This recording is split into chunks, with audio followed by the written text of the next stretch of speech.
vamos lá. Seguimos a mesma regra de toda semana, tá? Quem desejar pontuar alguma coisa, algum insight, só erguer a mão ou abrir o microfone, fale, pergunte, comente. A ideia é nós nos encontrarmos e falarmos de psicanálise. Na semana passada, a gente basicamente falou sobre a origem ali do título, do Histórias Clínicas. Os tradutores fizeram questão de aproximar Freud, falando do prêmio Goethe que ele tem.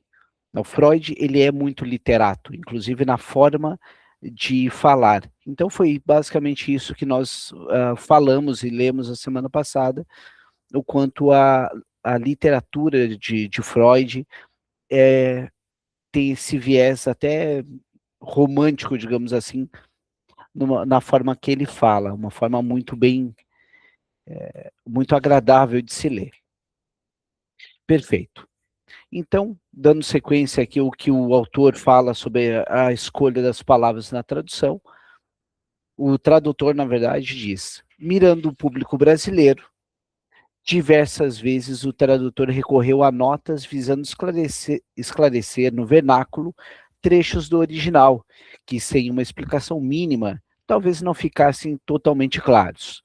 Em alguns casos, será possível dizer, talvez, se tenha corrido o risco de as notas serem entendidas como demasiadamente didáticas. Porém, a ideia precípua foi tão somente... só um pouquinho, pessoal, deixa eu ver aqui. Foi tão somente disponibilizá-las aos leitores em geral, inclusive aos profissionais da psicanálise, em especial aqueles que não têm acesso aos textos em alemão. As motivações que levaram o tradutor a conceber as notas podem ser classificadas por áreas temáticas, a saber: a. Emprego de jogos semânticos e ou fônicos de palavras alemãs sem correspondentes exatos no vernáculo. B. Uso de palavras sinônimas ou quase sinônimas, palavras com sentido ambíguo em alemão, mas sem o mesmo caráter polissêmico em português. Comentários sobre convenções linguísticas próprias da língua original. Rita, o livro que estamos lendo está no grupo, tá? Pode clicar lá que está disponível para baixar. E recurso a diferentes níveis e ou registros de linguagem. F, emprego da forma diminutiva em nomes próprios do alemão. Transliteração de palavras oriundas de uma terceira língua. Uso de termos eruditos em oposição a seus sinônimos usados na linguagem cotidiana. Tradução e comentários de citações literárias. Uso de termos especificamente austríacos em oposição ao alemão padrão, dentre outros. No caso Dora, por exemplo, pode-se destacar a presença de termos polissêmicos em alemão, que não encontram correspondência direta no português brasileiro. Ao utilizar o substantivo Freudin em seu manuscrito original, Freud, obviamente, não precisou esclarecer a ambiguidade ali existente. Esse vocábulo pode significar tanto amiga quanto namorada. O tradutor deu especial atenção às diferentes palavras usadas por Freud para designar pessoas do sexo feminino: Weib, Frau, Dame, Fräulein, Mädchen e Freudin. Outra preocupação residiu em determinadas pressuposições que podem ocorrer, sobretudo, a nativos de língua alemã, ao se depararem com certas palavras inseridas em contextos ambíguos.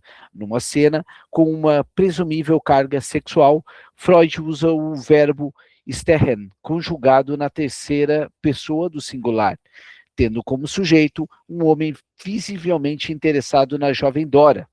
Por trás da cena aparentemente corriqueira, a sexualidade subjacente aos personagens envolvidos talvez também possa impor-se como força motriz através do verbo escolhido. Pessoal, eu estou lendo um pouquinho mais rápido essa parte porque é mais técnica e, naturalmente, o impacto na clínica é menor, tá? Quando chegarmos na parte mais clínica, eu reduzo e a gente comenta mais. Nesse caso específico, o verbo stehen tem sentido geral de estar em uma posição vertical, estar de pé, mas na linguagem popular também pode significar ter uma ereção. Em Pequeno Hans, um desafio tradutório adicional são as diferentes dicções representadas por 3 registros de fala distintos. A palavra do pai de Hans, dirigidas a Freud. Vamos abrir um parênteses aqui para uma nota à parte. O caso do menino Hans é praticamente o único caso, pelo menos que eu tenho conhecimento, de atendimento à criança do Freud, embora ele teve uma experiência como pediatra. Mas o Freud, na verdade, dava suporte ao pai do menino Hans, né? O Freud nunca atendeu diretamente crianças, dirigidas a Freud. Os diálogos entre Hans e seu pai e as conclusões psicanalíticas de Freud sobre o material compilado e analisado. Em relação a Hans especificamente, o tradutor tentou dotá-lo de uma maneira de expressar-se como uma criança pequena, que faz uso de português brasileiro. Procurou permitir, portanto, que Hans cometa erros típicos de um menino, ainda em processo de aquisição de língua materna. Por conseguinte, adaptou certas construções frasais, recorreu a determinados vocábulos e a desvios da norma do discurso adulto em português brasileiro. Hans cria, inclusive, o termo Vivemacher, que poderia ser vertido literalmente por xixizador, se o tradutor buscasse reeditar o processo morfológico visível no termo original. O menino extrai do verbo Wirtscherling, urinar, em alemão austríaco, a primeira sílaba de seu neologismo, duplicando-a e adicionando-lhe o substantivo Macher, fazedor. O dicionário Duden da língua alemã registra que esse verbo é de origem onomatopaica e é usado na linguagem infantil.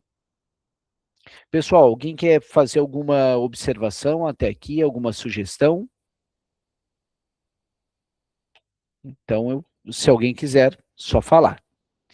Poder-se-ia optar por traduzir essa palavra por faz pipi, para soar mais leve e imprimir mais fluência ao texto, mas preferiu-se aqui resgatar a capacidade neológica do termo usado pelo menino. Aqui eu faço uma pequena nota aqui para nós pensarmos e nós conversarmos o quanto o processo de tradução é um detalhe quase arqueológico, né? Usando uma palavra que o Freud usava, de tu pegar um pincelzinho e limpando cada achado que se faz, né? Então essas traduções são muito peculiares. Em Homem dos Ratos, como em outras histórias clínicas, o tradutor procurou explanar, por exemplo, jogo de palavras existentes no texto alemão, que não tem correspondentes diretos no português brasileiro. Num trecho relativo a uma mania de emagrecimento, Freud menciona um homem chamado Richard, mas tratado por Dick. Foi necessário esclarecer a existência do adjetivo homônimo alemão Dick, que significa gordo. No outro trecho, Freud refere-se a uma novela de Sudermann. Aqui o tradutor reconheceu a importância de incluir uma nota que minimamente apresenta-se dados sobre o autor e a obra mencionados, a fim de que os leitores brasileiros pudessem relacioná-los com a história do paciente em questão. Recorrer a citações diretas ou indiretas de escritores germanófonos ou estrangeiros era uma prática recorrente de Freud em suas clínicas. No caso Schreber, à guisa de ilustração são citados trechos de Goethe, Byron, Ludin, Rumi, além da ópera O Franco Atirador, de Carl Maria Weber. A história clínica, que aborda o antigo presidente do Tribunal Regional da Saxônia, Dr. Daniel Paul Schreber, representa por si só um desafio de tradução, porque Freud a concebeu tomando por base um livro publicado por esse homem que sofria de paranoia. Na história clínica, O Homem dos Lobos, o tradutor também procurou desvendar possíveis leituras escondidas por trás de determinados vocábulos, entre os quais também alguns com clara conotação sexual em alemão.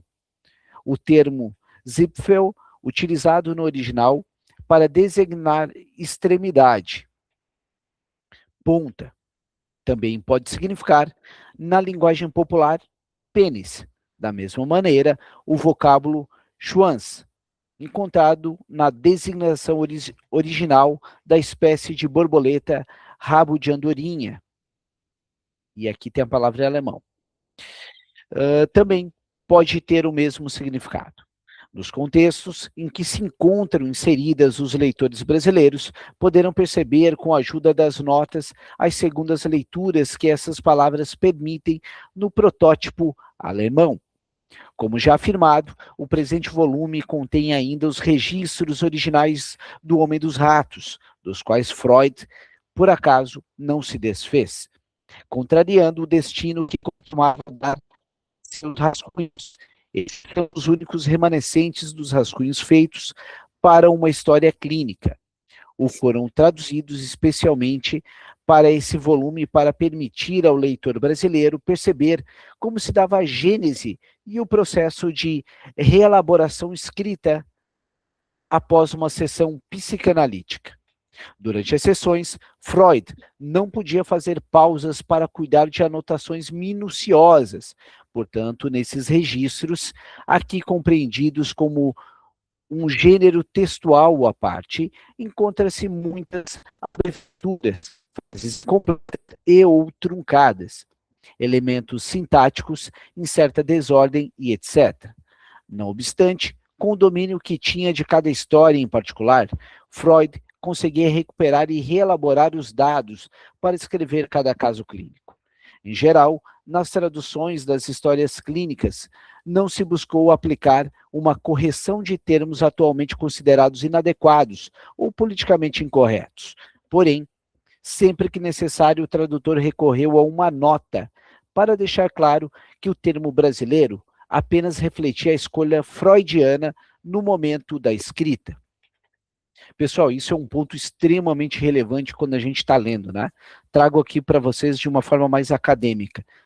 Os cuidados com as questões anacrônicas, com as questões atemporais. Isso serve com tantos personagens até o próprio Freud, com questões, é misógino, não é misógino, né? Mas cada pessoa é fruto, está datada no tempo em que ele vive, né? A guisa de exemplo manteve-se nessa tradução, o sentido original de cripel, aleijado, vocábulo que na época em que o autor escreveu seu ensaio era comumente utilizado para designar pessoas com deficiência física. Nos dias de hoje, ele tem sentido depreciativo e discriminatório, de maneira idêntica e seu correspondente em português do Brasil. As notas aqui mencionadas, embora propostas pelo tradutor, normalmente não representam uma decisão única e exclusivamente sua, pois também passam pelo crivo de revisores e editores. São, em última instância, o resultado de uma cuidadosa pesquisa na qual o tradutor sempre teve como alvo primordial os leitores brasileiros e de um trabalho conjunto que envolveu diferentes pontos de vista. Aqui eu abro uma nota tentando trazer e correlacionar com a nossa clínica. Quando os seus analisandos vão falar algo, é muito importante que nós contenhamos o nosso ímpeto, o nosso furor curandes, para que, ao término da sessão, caso você seja um freudo-lacaniano mais ortodoxo, haja vista Freud e Lacan não tinham por prática anotar durante a sessão, para não condicionar o narcisismo primário de cada analisando. Então, quando acabou a sessão, procurar sempre utilizar as palavras mais fidedignas ao seu analisando. Ah, ele quis dizer tal coisa. Não, não é ele quis dizer, ele disse. Né? Então, optem, procurem sempre focar na palavra que o analisando nos traz. Por que isso é importante? Vem um ato falho, talvez seja interessante a gente segurar um pouquinho para observar a repetição. Não é porque houve 2 vezes que está consolidado uma repetição, se você pontuar, vai causar impacto. Às vezes faz-se necessário a gente segurar, conter um pouquinho mais o nosso furor curante, chegar lá na terceira, quarta, vai lá e pontua. Né? Imagina, como diz a Renata Wittmann, imagina uma cena de teatro. Quantas vezes repete-se a cena para nós identificarmos? Né? Então, para pontuar uma repetição, para ela estar consolidada, muitas vezes nesse act out, que a pessoa encena aquilo que não botou em palavras, ou repetiu a mesma questão, é importante, às vezes, a gente conter um pouquinho, analisando, quando a gente começa, analista, quando começa, tem por prática aquele ímpeto de querer interpretar o tempo inteiro. E é importante a gente lembrar, a nossa função como psicanalista é escutar e não interpretar. É escutar, essa é a premissa básica de toda a análise. Segurar o ego, Thiago, bem pontuado. Acho que a tua colocação foi mais assertiva do que a minha. Pessoal, só deixa eu botar uma água aqui, enquanto eu coloco uma água aqui para tomar. Eu gostaria de pontuar algo sobre esse ponto que eu trouxe. Bom dia, Vanessa. Perfeito. Aqui temos algumas referências. E é bem. Olha as influências aqui do Freud, inclusive como literato. Ó. Thomas Mann. Goethe e Thomas Mann são autores que o Freud cita com muita frequência. Pronto. Agora começamos a nos aproximar realmente do nosso objetivo da nossa leitura aqui. Então, fragmento de uma análise de um caso de histeria. Caso Dora, 1905. Prefácio. Considerando que, após uma extensa pausa, começo a corroborar as minhas proposições apresentadas nos anos 1895 e 1896, ou seja, os textos pré-psicanalíticos, sobre a patogênese de sintomas histéricos e os processos psíquicos que ocorrem na histeria. Apoiando-me no relato minucioso de uma história clínica e de seu tratamento, não posso poupar-me deste prefácio, que deverá, por um lado, justificar o meu procedimento em diversos sentidos, e, por outro, reconduzir as expectativas que o acolhem a uma proporção adequada. Sem dúvida, era-me uma tarefa delicada ter de publicar resultados de pesquisa. E, na realidade, esses resultados surpreendentes e poucos lisonjeiros que, inevitavelmente, não puderam passar pelo crivo dos colegas da área. Porém, não é menos delicado se agora começo a disponibilizar à opinião pública um pouco do material que me servira de fonte para obter tais resultados. Não escaparei às críticas, se estas antes consistiam em afirmar que eu nada relatava sobre meus pacientes, agora tratarão de apontar que relatei de meus pacientes. Né? Vale frisar que o Freud era da área da medicina, né? Por isso essa questão de paciente. O que não se deve relatar? Vamos ver qual é a nota de rodapé aqui posta. Os vocábulos kranke, feminino, kranker, masculino, significa em alemão doente, embora em português também haja vocábulos enfermo, enferma. Aqui, em geral, se recorrerá ao vocábulo paciente. Esse termo permitirá que se siga mais facilmente a cadeia semântica proposta por Freud, mediante a frequente uso das palavras compostas por derivação e ou justaposição a partir de Krank, tais como Krankheit, doença, Erkrankung, doença, adoecimento e afecção. Em alguns compostos de justaposição haverá variações na tradução do termo Krank, como ocorre, por exemplo, e aqui está bem grande a palavra, história clínica, caso clínico, estado patológico em trechos de seu texto. Freud também utiliza o termo patient, o paciente, a paciente, que corresponde ao sentido em português do vocábulo paciente. Indivíduo doente, indivíduo que está sob cuidados médicos. O Lacan, por sua vez, já vai mais na questão de analisando e analista. O que não se deve relatar. Tenho a esperança de que serão as mesmas pessoas que, assim agindo, mudarão o ensejo de sua crítica e, de antemão, já prescindo de alguma vez querer privar esses críticos de seu julgamento. Para mim, a publicação de minhas histórias clínicas continua a ser uma tarefa de difícil solução, ainda que eu continue a não me preocupar com aquelas pessoas mal intencionadas e sem compreensão.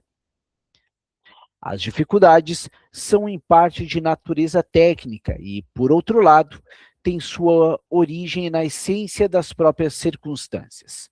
Se for correto que a causação dos adoecimentos histéricos é encontrada nas intimidades da vida psicossexual dos doentes e que os sintomas histéricos são a expressão de seus desejos recalcados mais recônditos. Então, a elucidação de um caso de histeria não pode deixar de desvelar essas intimidades e de revelar estes segredos. E certo que os doentes jamais teriam falado se lhes ocorresse a possibilidade de suas confissões serem utilizadas cientificamente. E é igualmente certo que teria sido totalmente em vão se alguém tivesse pretendido que eles mesmos autorizassem sua publicação. Em tais condições, pessoas circunspectas, bem como também as tímidas, poriam em primeiro plano o dever da discrição médica e lamentariam não poder prestar, nesse caso, qualquer serviço de esclarecimento à ciência.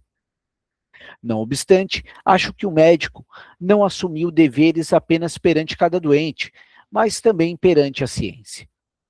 No fundo, perante a ciência significa nada mais que perante os muitos outros doentes que sofram ou ainda sofrerão do mesmo problema.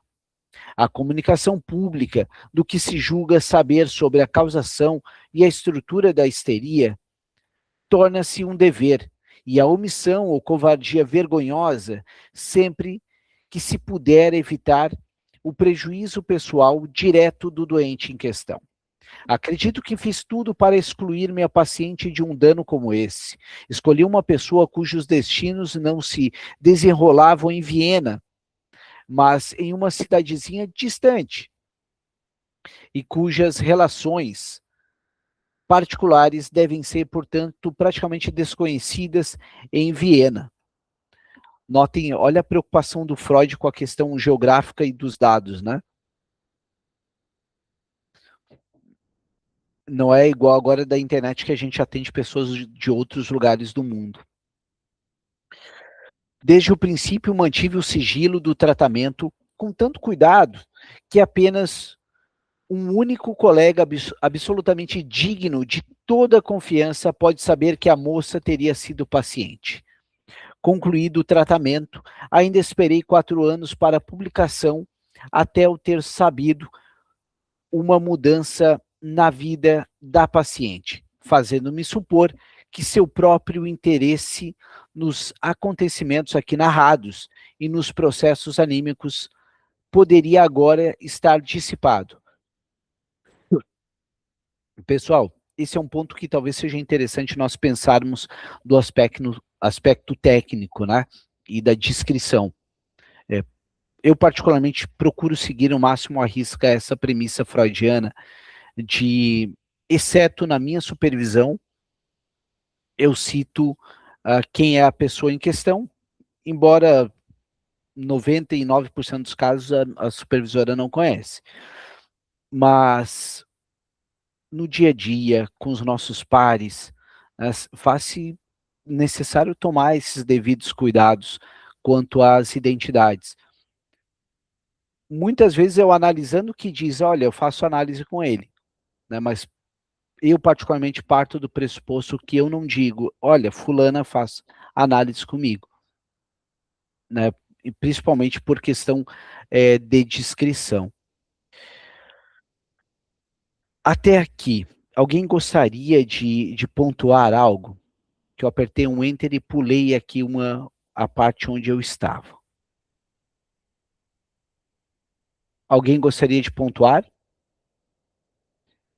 Comentar alguma coisa? Michel, bom dia, todo mundo. Acho que aí ele está tratando já de uma questão ética, né, de como deve ser a nossa conduta com analisando, né, como deve ser a nossa a preocupação dele em relatar o caso, trouxe também, né, para a cena a preocupação em não expor, né, em como deveria ser a ética com relação ao como lidar com o analisando, né? Não expondo de forma alguma a persona, quem era, ainda que ele atendesse pessoas tão próximas, né? Eu acho que tem essa questão, assim, parece até um paradoxo, mas aprendemos com ele nessa questão, né? Sobre sermos muito discretos em relação ao analisando, e até porque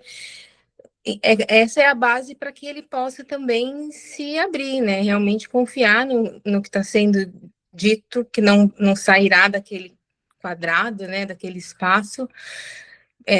Sem isso, eu acho que trava todo o processo de entrega. Acho que é basicamente isso. Sim, Isso sim. sai. Sim, eu acho que isso que tu pontuou, né, tu sintetizou tudo que ele está falando ali, né? Uma das premissas é bem isso aí, Elaine, é a questão da ética analítica, né? Assegurar ética, o sigilo. Na entrevista preliminar, já é importante a gente deixar claro, olha, o que você fala vai ficar aqui conosco, não vai ser externado. Inclusive, né, eu particularmente sou da turma que acho que não é sensato atender pai, filho, mãe, filho, não é legal, normalmente a gente se perde.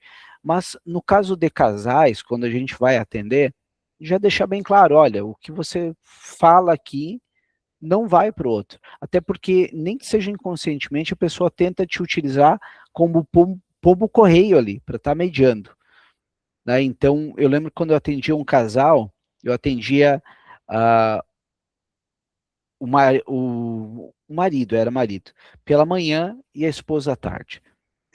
E ela chegou, eu sei que ele já te contou a briga que nós tivemos. Deu, que briga você está falando? Não adianta fingir, eu sei que ele te contou. Deu, sim, ele contou a versão dele. Como ele vê essa briga, não como você vê. Ele não pode falar por você. Eu quero saber como você fala. Né? Inclusive, esse é um ponto que eu sempre gosto de enfatizar, o quanto quando a pessoa diz, eu já te falei. Não da forma como você vai me falar agora.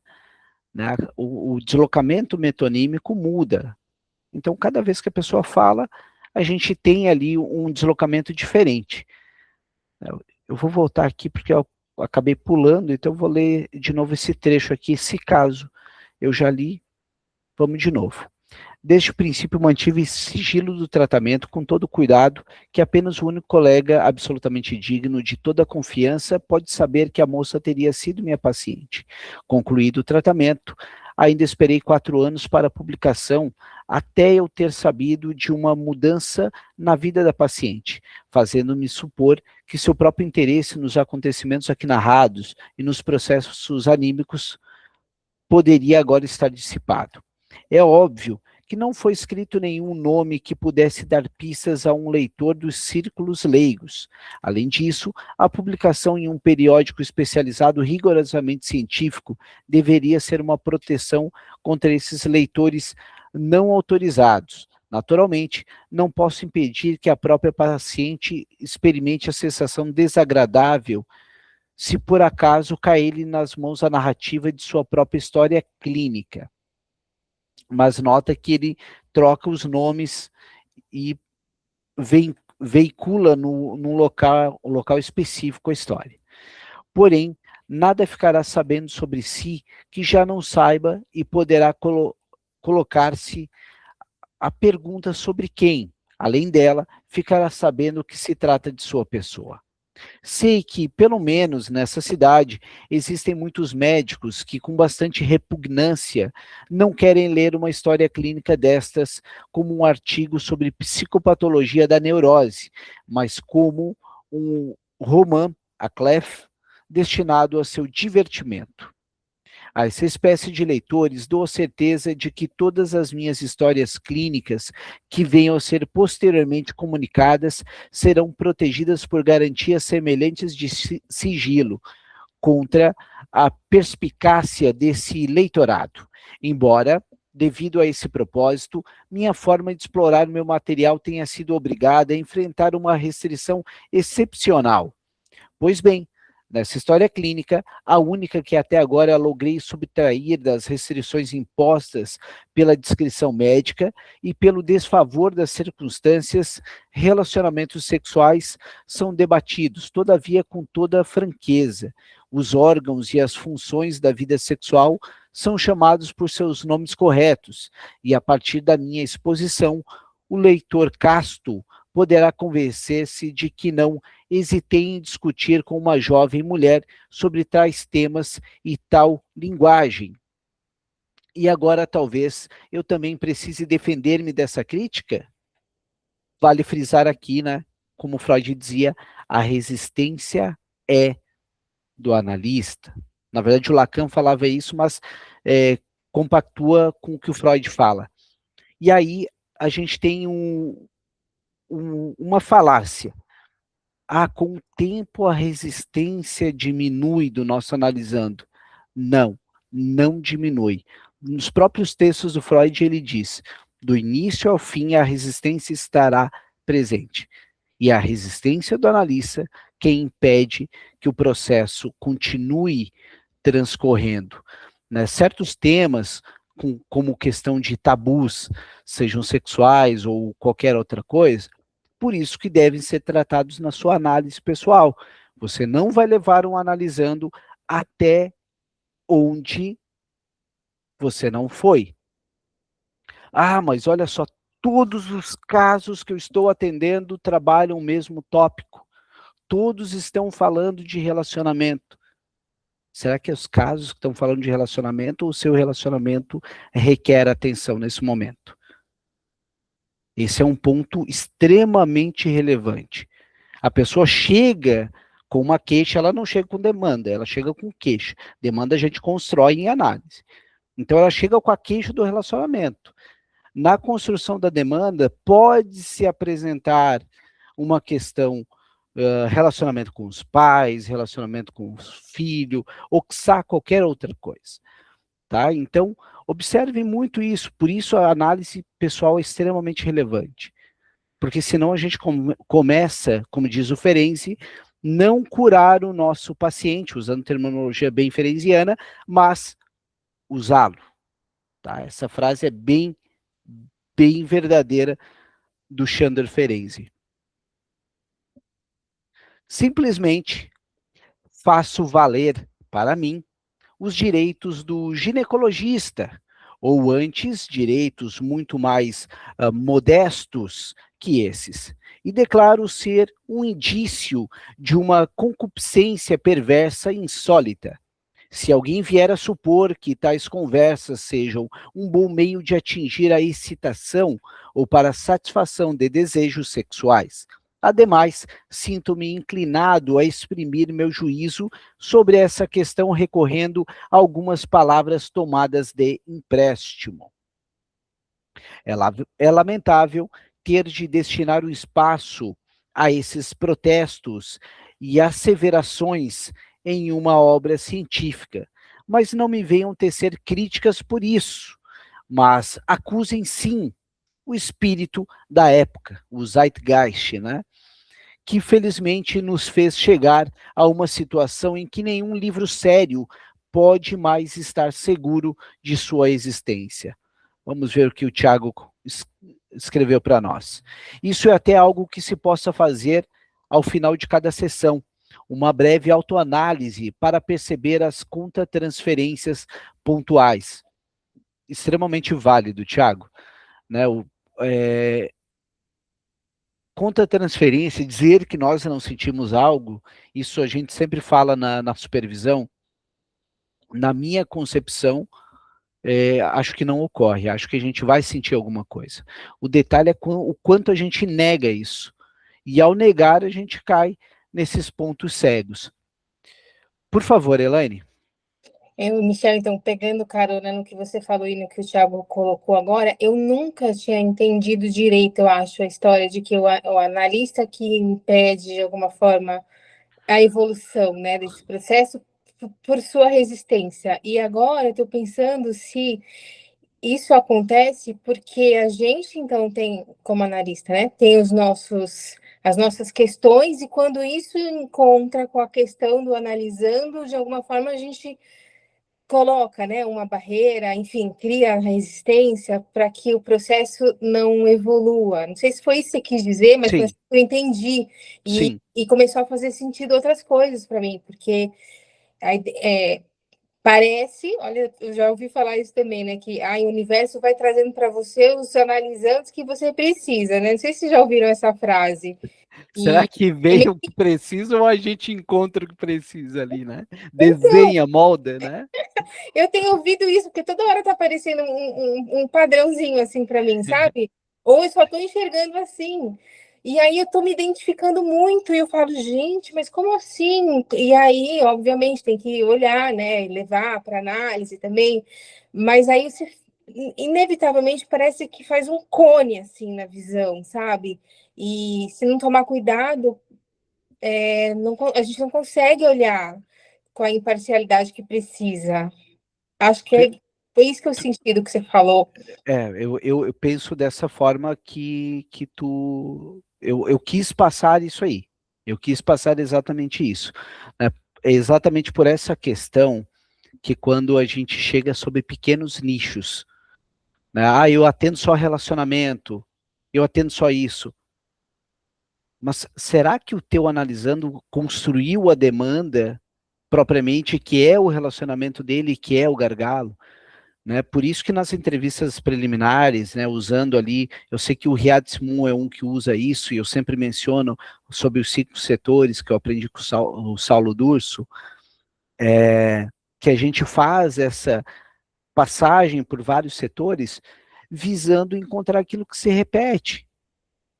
Porque ali tu começa a aprofundar e tu vai observar que muitas vezes é uma outra coisa.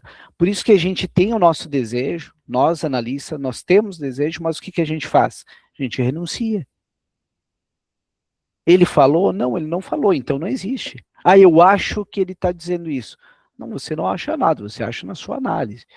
Ele botou em palavra? Não, não botou. Então é coisa da sua cabeça. Aquilo que eu sempre digo, baseado no Glenn Gabbard, a pessoa está em silêncio, está olhando para ti, ela tá me julgando, ela está me achando bonito, ela acha que eu tô isso, aquilo.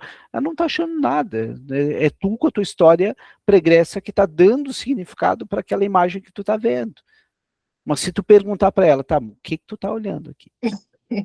É uma dupla falta aí, né? Uma eterna falta, porque não dá para analisando o que ele veio buscar, né? O que ele quer, o que ele deseja, e também não sucumbir ao nosso desejo ali de se identificar com a situação ou de querer, né, buscar justamente essa identificação. Tem que os dois ficar na falta ali. Sim, e por isso que daí alguns analistas mais ortodoxos lacanianos não fazem uso de anamnese. é extremamente angustiante tu entrar num lugar que tu não conhece a pessoa, tu não sabe para onde vai. Ah, mas eu não estudei para isso. O neurótico obsessivo vai ter pânico. Eu não tenho controle. Então é exatamente por isso. E como disse o Michel e o Lacan, não vamos além do que fomos em análise. Logo, se atraímos demandas que identificamos em nós, temos a chance de levar para a análise e irmos além. A mudança que desejamos começa em nós mesmos. Sim. Inclusive, eu não tenho nada para falar em análise. Vai para te ver. Vai. Tu chega numa análise, o dia que tu não tem o que fazer, não tem o que falar, são os dias que tu mais vai acabar trabalhando, porque tu não vai ficar falando da semana. E como eu sempre sugiro, não comece uma sessão de análise dizendo tudo bem ou como foi a semana. Vai pelo e aí, vai pelo que você me conta, vai o que você compartilha, ou simplesmente para na frente da pessoa, mas deixa que a pessoa fale para você. O Winnicott faz algo parecido com o jogo da espátula, que ele deixava a espátula e esperava para que, no caso, os pacientes dele, que eram crianças, ou pegassem, ou ficassem relutantes, mas ele ficava olhando para ver qual é, né? Sejamos a espátula do nosso analisando. Deixa-me ver, aqui embaixo, acho que é isso. É lamentável ter de destinar, tá, essa aqui eu já falei, ok, vamos ver. Não, vou retomar aqui para não perder o raciocínio. É lamentável ter de destinar um espaço a esses protestos e asseverações em uma obra científica, mas não me venham tecer críticas por isso, mas acusem sim o espírito da época, que infelizmente nos fez chegar a uma situação em que nenhum livro sério pode mais estar seguro de sua existência. Deixa eu ver se isso é uma nota de rodapé. Richard Schmidt, tá? Somente o livro de 1902. Passo agora a comunicar o modo como superei as dificuldades técnicas do relatório dessa história clínica. Essas dificuldades são muito consideráveis para o médico que precisa realizar diariamente 6 ou 8 desses tratamentos psicoterapêuticos e durante a própria sessão. Com o paciente, Crank, não pode fazer anotações.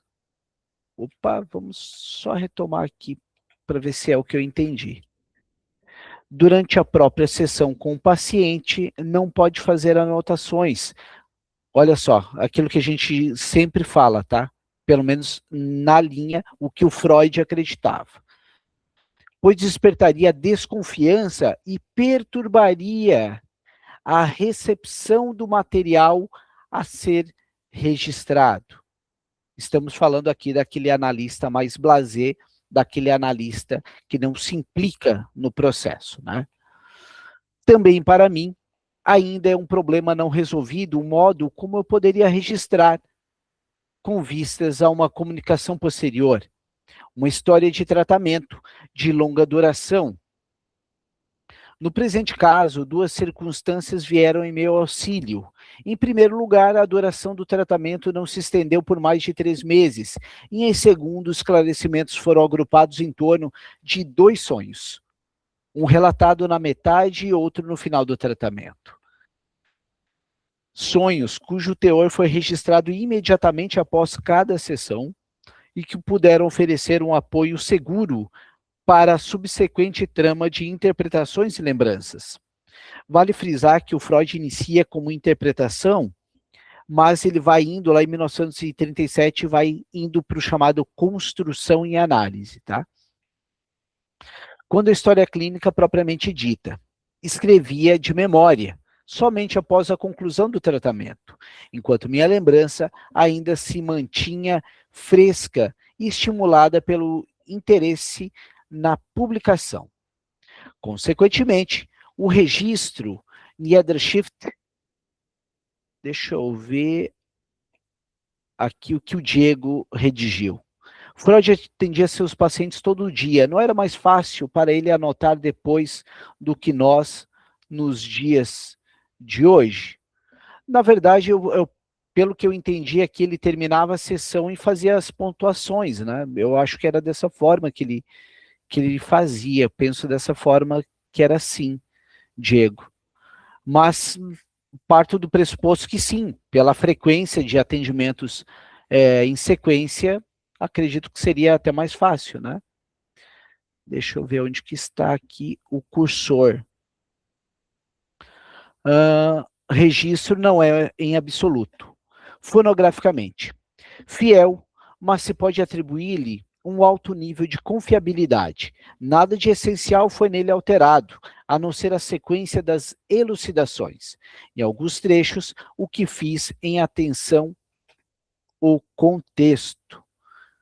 Então, acredito que por hoje a gente para aqui, para não atrasar o atendimento de ninguém, que vai atender às nove, como eu, mas deixo em aberto para nós conversarmos esses alguns minutinhos aqui. Alguém teve algum insight? Alguém viu algo que foi mencionado por Freud que pode ser útil para a sua prática clínica? Para mim, acredito que algo muito relevante que ele nos apresentou aqui é principalmente sobre essa questão dos registros. Alguém gostaria de compartilhar algo também? Algum insight que teve? Pessoal, é um bate-papo, ninguém é o senhor suposto saber, ninguém detém todo o conhecimento. É uma coisa bem leve aqui, ninguém vai ser criticado por suas considerações ou pontuações, tá? Alguém te... Eu vou falar para puxar a corda, então, Michel. Obrigado, Elaine. Vai lá. Eu não suporto o silêncio, estou trabalhando isso ainda. É meu ponto fraco, juro. Então, eu estava pensando assim, como que eu faço, né? Quando eu, nos poucos atendimentos que eu já faço, né? Porque eu estou iniciando. Eu não faço o registro imediatamente. E eu, ao longo da sessão, eu faço raríssimas anotações, assim. Eu deixo uma folhinha embaixo e escrevo alguma palavra, alguma coisa assim, bem importante, vai, naquele momento, para não, justamente não criar essa distração do analisando, né? Dele achar que aquilo marcou, que aquilo foi importante. Tento ser o mais discreta possível, mas quando eu acho que é importante, eu anoto um pouquinho, né? E, em geral, eu não faço um relatório assim na sequência da sessão, eu espero um pouco. Às vezes até no dia seguinte, mas porque eu tenho poucos atendimentos. Aí até queria escutar dos colegas que já atendem muitas pessoas, né? Como é essa dinâmica? Se vocês fazem anotações na sequência, deixam para fazer tudo no final do dia, para ver o que sobra, né? Do dia, que realmente salta aos olhos, que é importante. Enfim, se alguém puder comentar, eu agradeço. Elaine, eu no início, eu fazia ao término de cada sessão, tá? No início eu fazia assim. Eu tinha minha agendinha, fazia ali considerações e depois ia lá no computador, tinha uma pasta no OneDrive e que estava o nome de cada analisando e eu tinha um Word para que eu ia descrevendo, sessão do dia tal, o tópico foi o filho. E ali eu pontuava alguma questão que foi muito relevante, que gritou aos meus olhos. Hoje eu faço uso de ferramentas que transcrevem para mim, e que para mim é uma mão na roda. Como eu gosto de brincar, os analisandos cometa Harley, que aparece a cada 4 anos na clínica. Teve recentemente uma analisanda minha que tinha feito uma sessão comigo dia 25 de maio do ano passado, e ela veio mês passado e começou a falar como se fosse ontem. Mas daí eu tinha todo o registro lá com ela, eu peguei lá, dei uma lida e continuei para a gente conversar. Aí isso permite que a gente possa, lembrando que o sujeito é atemporal, né? Então, toda a sessão é como se fosse uma extensão daquela mesma. Então é assim que eu faço hoje. Diego, por favor. É o caso que você já falou, né, Michel? Você tem a Ana M que você usa, né? Isso. Né? Enfim, o que eu ia falar é referente ao caso do Hans, né? Então, assim, ele não atendia a criança, ele atendia o pai dele, e o pai dele que falava com o filho, era assim que Sim, nesse sim. caso? Sim, era muito comum na época essas questões de pai que analisava filho. Era enfim, tanto que tu vai ler a questão a relação da Melanie Klein com a filha, com o filho, é bem truculenta. O Lacan também tem uma história com filhas também bem polêmica. Então, a psicanálise e os filhos têm uma história de longa data. Né? Mas o Freud fazia isso, fazia o intermédio com o pai do menino Hans. Outra questão que eu queria levantar também, que você acabou falando aí, não sei se eu entendi direito, que o analista não deve atender pessoas da mesma família, né? No caso, assim, o analista não deve atender irmãos, então, também. Olha, acho que irmãos, eu, na verdade, não, eu já atendi e não tive nenhum contratempo, né? Mas geralmente o contratempo maior é na questão de pai e filho que eu sinto. Né? Pelo menos ali eu tenho uma resistência bem grande, talvez por experiência prévia, tá? Porque eu recebi era mãe e filha, fui até minha supervisora e ela disse, olha, sugiro tu não fazer isso. Daí eu, como bom estudioso do Ferenczi, disse, legal, e fui atender. Nossa, foi horrível, horrível. Eu não sabia quem falava a verdade. No final das contas, a verdade é a psíquica, mas resumo da ópera eu não dei conta. Eu não dei conta. Né? Talvez por imaturidade na época, mas de lá para cá eu optei por respeitar essa regra, que daí vem, na conversa que eu tive com a minha supervisora, para mim fez muito sentido. Tá? Eu fiz uma supervisão de uma colega e ela chegou para mim e perguntou, eu devo atender? Eu disse não. Ela fez exatamente como eu, fui atender. Chegou na supervisão seguinte, ela disse, tá ruim aqui, não tô entendendo nada. Então, pelo menos os casos que passaram por mim sobre pais e filhos, a mesma pessoa atender, normalmente, fica com mediador de conflito. Bem isso aí. Tiago, por favor. Bom dia, bom dia.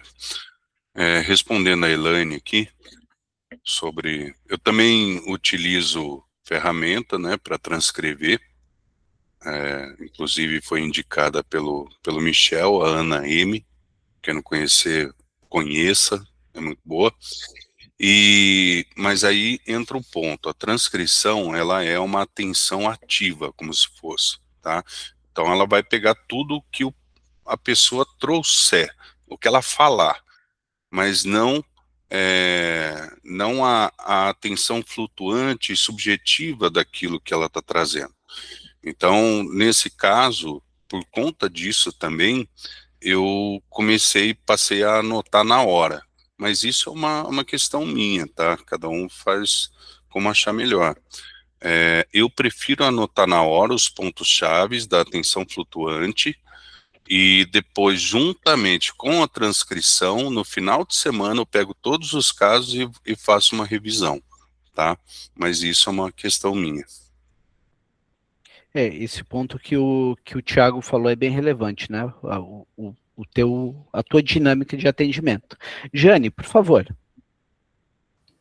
Elaine, acho que eu vou muito nessa coisa do Tiago, assim, né? Eu também uso a Ana M, depois de muitas adaptações, porque os meus atendimentos, a maioria deles é presencial, então eu tive que ir adaptando ali, e com crianças também, então eu tive que adaptar um pouco. Mas depois de cada atendimento eu reservo 5 minutinhos para escrever as palavras-chave, assim, sabe? Jogo ali num papel as palavras-chave, para depois, no final do dia, ou no dia seguinte, quando eu tenho um tempo, aí sim eu sento, organizo o que a Ana M escreveu, né, o que ela relatou ali, o que eu percebi, e vou fazendo esse compilado de anotações, sabe? Eu acho que funciona super bem. Mas, enfim, esse é o meu jeito, né? Mas eu tenho conseguido manejar bem dessa forma. Perfeito, obrigado, Elaine, Diego, Jane, Tiago, que fizeram esse tópico que acho que é bem válido, né, para a gente debater.